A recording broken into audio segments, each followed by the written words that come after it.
Hey everyone, Jim coming to you from RotoWire here.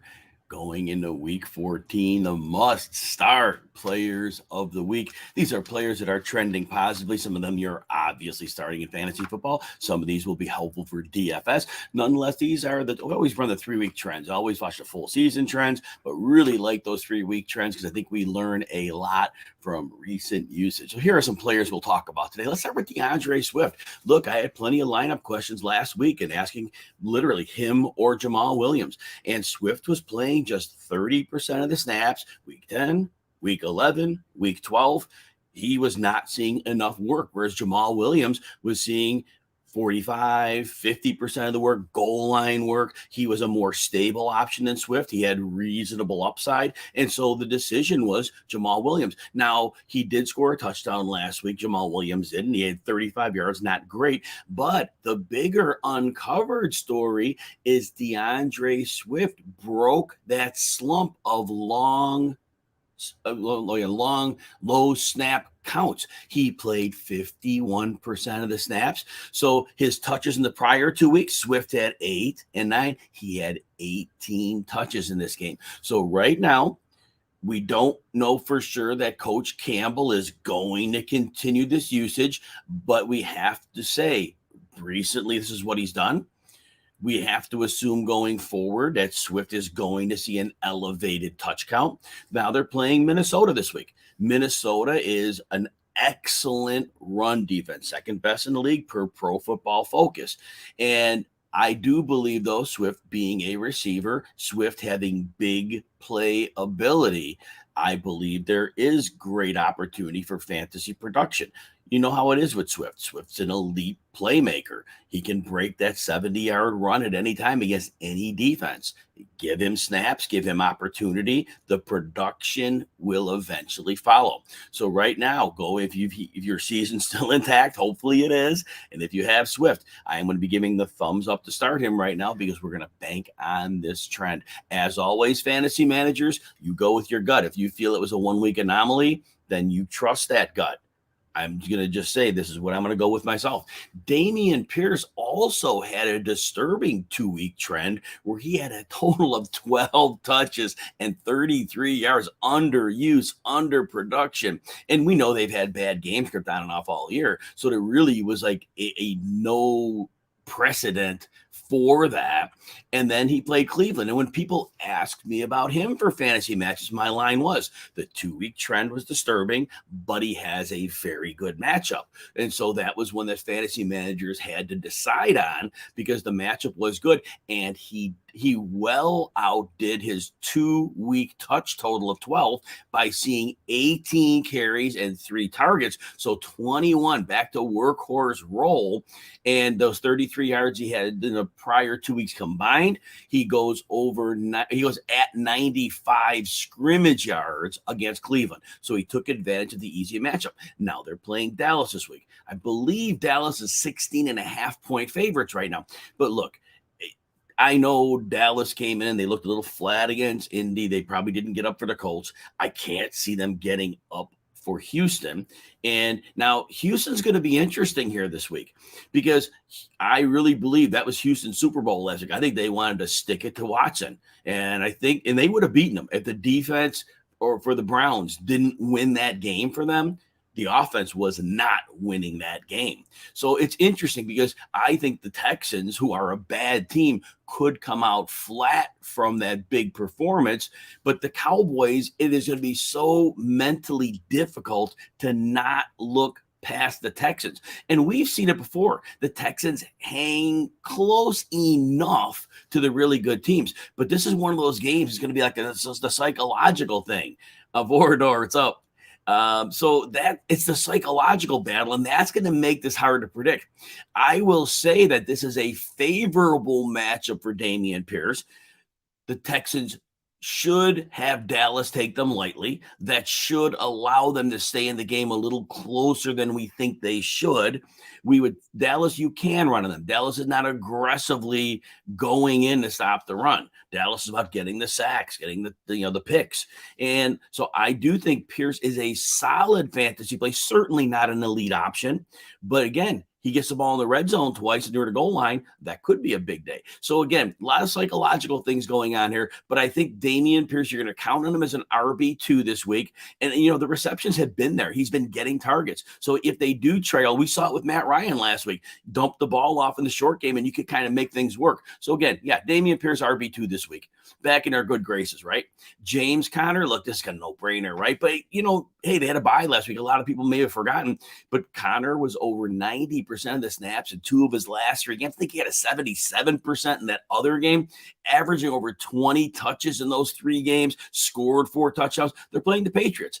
The Patriots are a good run defense. They're not great. However, Bill Belichick in game planning this game, you've got Marquise Brown and DeAndre Hopkins, obviously Kyler Murray. I think going in, we know the run blocking for the Cardinals is horrible. So I have to think the game plan is to slow down the passing attack to make them scuffle there. And I think that gives Conner a lot of opportunity in the screen game, running the ball. I think Conner is a strong fantasy play this week. I think he should get you in the neighborhood of 75 total yards, always has a good chance to score. If he gets a couple elevated targets, certainly his fantasy ceiling goes up, but he is a strong play. I think when people see New England on the schedule, I think they kind of think shut down run defense. In that same game, Rhamondre Stevenson, other side of the ball, I mean, look, it's over and over and over, but he's been getting 6 to 10 targets a game for well over a month now. And then he gets rushing attempts, and Damian Harris, who knows if he's going to play? He missed the last game with that thigh injury. I guess he was really looking in bad shape after the game when he injured it. But obviously, Stevenson's a no-brainer. That pass game usage is just insane because if he doesn't get it done on the ground, he just chalks up PPR points. Now, the Bills certainly, made it tough on him. Bills didn't respect the pass game, but Stevenson at least got those PPR points. And so now Arizona, to me, it's a pretty soft matchup. And I think this is one they can really take advantage of here. And the next one, Garrett Wilson. So he had that one bad game when Bill Belichick completely shut them down. Now, remember that first time when the Jets played New England, Zach Wilson threw for like 350 yards. It was all garbage, but then it was 77 yards in the rematch. That's the game where Garrett Wilson did nothing and everybody was angry. But in 4 of his last 5 games, taking that second Patriots game out, Wilson's had at least 92 yards. And he's averaging 10 targets, though 7 to 8 is his norm. He had a 15 target one thrown in there. But yeah, I mean, if you have any apprehension about Garrett Wilson, the kid's a superstar, and the quarterbacks, either one, are getting him the ball, and I don't see any reason to avoid Garrett Wilson. And he is bordering with that 4 or 5 game period. He's bordering on your top 15 wide receiver. You're not going to really rank him there, but he really is kind of flirting with that. I'll probably rank him right around 20, but you tell me 15 and I am not going to argue with you. He's a superstar. DeVonta Smith. So he is now 4 games, 8 or 9 targets. So that target volume's been up. Now he doesn't catch a ton of them, 4 to 6 catches a game. And then going into last week, his yards like 39, 78, 50. So nothing really great there. But then last week he does pop up against a very bad Titans secondary, 102 yards and a touchdown. So that was strong. Now they're playing the Giants this week. Giants are a very favorable matchup. Obviously, that pass rush isn't getting through the Eagles' offensive line with any consistency, and we know Dallas Goedert's still out, so we know the receivers have an opportunity here. Now I think they get the run game going here, but those targets have been consistent, and with those targets it gives you a floor for Smith. He's not a ceiling play. He is that wide receiver 3, high end 3, that yardage he's had, he'll spike it a little bit, but you count on wide receiver 3 production, and you hope to get better than that, and you should. And the Giants have been banged up on defense, especially in the secondary, so there's no reason to avoid that matchup for DeVonta Smith. And then DJ Chark, a little bit deeper of leagues for sure, right? But he's in a full-time role now. He came back in that first game. I don't remember his Thanksgiving or the game before, but it was like 16% snaps. Then he went to 73 and 84. His targets 1, 5, and 6. So now obviously not a high volume receiving option. And Jamison Williams played 11% of the snaps last week. He saw 1 target. He is going to probably be really, really slowly integrated in through the rest of the season, so they can kind of ramp him up, get a good look at him, get things ready for next year. But nonetheless, they're playing Minnesota. And I know Cam Dancer, they opened his window to return. My guess is he's not returning. And my guess is overall, it's a bad Minnesota secondary right now. They do get pass rush. And the Lions, despite having on paper a great offensive line, they've been good in run blocking. They've been very poor in pass blocking. But I think nonetheless, Chark is able to get some lower. He's a flex. And he does have ability to get downfield. And it's not, when we saw the Vikings last week, it was interesting.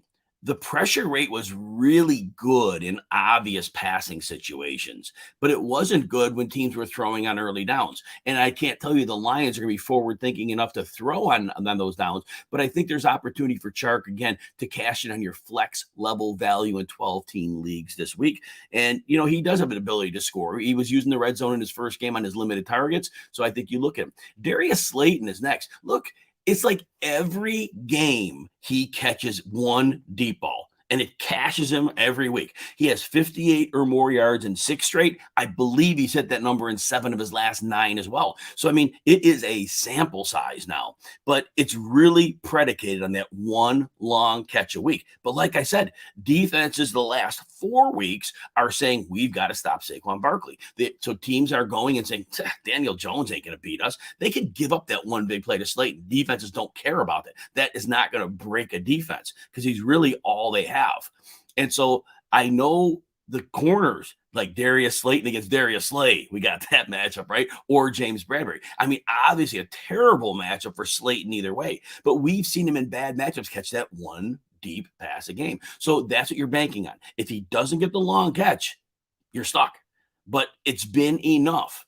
If you're counting on him as a wide receiver 3, you'll understand there's a valley there. It's a bad matchup. But statistically and recency bias shows he's probably going to get you 50, 60, maybe even 75 yards in the game because that's what he does every week. Geno Smith, last one. So he has at least 275 yards in his last 4, like 3 something in his last 2. So, and consistency, right? 2 touchdowns in like 6 straight games. He's gone 2 or more all but 2 games this season. Geno Smith is as rock solid as they come. Now, he's had a little upside. Last week, he had a little upside. He only has 2-3 touchdown games all year. So, so I think you call him a high floor, moderate ceiling play. You're hoping for 250 and 2 touchdowns, but he's been pretty much doing that for a month now. So you start him that way. Now, if you've got a decision where you've got, let's say, I know he's on bye this week, but just for instance, Justin Fields. If you had a week with Fields and Smith and you're looking at your fantasy matchup, and that would be in the fantasy playoffs 2 weeks from now. And let's say you look at your matchup, you feel, you know what? I really, if I get 15 to 20 from my quarterback, I'm good. I think then Geno Smith is your guy. Because I've noticed in the last 2 games with Fields. Now, Fields broke off a long touchdown against the Packers, and I don't think the designed runs were what they were. But they might have to dial down on those down the stretch to keep him healthy because this year is over for them, right? So I think that Fields is still a phenomenal fantasy option with ridiculous upside. But I think that like when Arthur Smith and the Falcons played them, they really focused on taking him away in the run game. And then we saw the limitations. And with Mooney out for the year, they really have devalued receivers. And not that they were great to start, but I really do like Mooney. So again, that's kind of my point. Geno Smith is your floor guy. And if you've got somebody who's like boom bust, you analyze your matchup, and then you make your decision from there. All right, let's see what questions we have here. And by the way, if you're on YouTube, please smash the like and subscribe button. Would appreciate that greatly. And if you love the stuff over at RotoWire, you can get you 2 days free with no credit card. Just an email address. Go to rotowire.com/try. All right, we got Vorador. We got a question here. So what the question is, I think about Slayton versus Zay Jones. Yeah, Jones. He gets the targets, right? He gets the targets. And so when we're looking at these games right now, first of all, Slayton, and I talked about him in the show, so you clearly heard that. You kind of know what you're getting here. Zay Jones is very volatile. I got him in a number of leagues, right? But he's not a great player. And Slayton's not either, right? But Slayton does like one thing really well. Whereas Zay Jones, sometimes there's concentration lapses, sometimes there's drops. It's just a mixed bag. Now, Trevor Lawrence has a knee injury. He says he's going to play. The matchup against Tennessee is phenomenal. Their cornerbacks simply can't cover. They're lights out against the run, so ETN's not going to get things going here. I really think it's predicated on Lawrence playing. And really, with Lawrence being less mobile, potentially with a knee injury, that would benefit Zay Jones because he's running a lot of those Z receiver routes with the one where he's lined up on the tight end side. He's lined up off the line of scrimmage a bit, so he's not taking on the press coverage so much. And I think that those are going to work out for him because those are good chain movers for him. And against these corners, he could have a good game. So I do say this though. I think Slayton is your floor play despite a horrific matchup because again, it's like literally every week it's 60 yards, 80 yards, where Zay Jones has that one catch for 7-yard downside, and he had the one huge game against Baltimore. I don't see Jacksonville, Tennessee shooting out. I think this is a week where Tennessee should be able potentially to get things going on the ground. Teams have really stuffed the box, but Jacksonville's so bad against the pass. I don't know if they can risk jeopardizing that even further because they have to know that they will just get thrashed through the air by Tannehill if they do that. So if it's a Henry game, it might slow the game down a bit. Lawrence's pass up's not bigger. And remember, Tennessee can really bring the pressure, a top 6 per Pro Football Focus in pressure rate. So I think Zay Jones catches you 4 or 5 passes. If he doesn't drop them, the game goes right. He gets you, anywhere from 30 to 50 yards. I think he should be there. But again, there's always that 1 for 7 in there, right? But Slayton, I kind of told you what he is. So I think that's how I would frame that one. I probably would be more inclined to start Zay Jones because of the matchup being so easy. And that if they don't connect that one deep ball against Darius Slay or James Bradbury, that could be the week where we really see the slowdown from Slayton. So I think if it's my lineup this week, and again, if Trevor Lawrence plays, if he doesn't play, I'm going with Slayton. But if he does play, then I'm going to go with Zay Jones here. All right. Don't see any other questions. Awesome for being here, everybody. Appreciate you all. Hope everybody has a great rest of your day, and we will talk soon.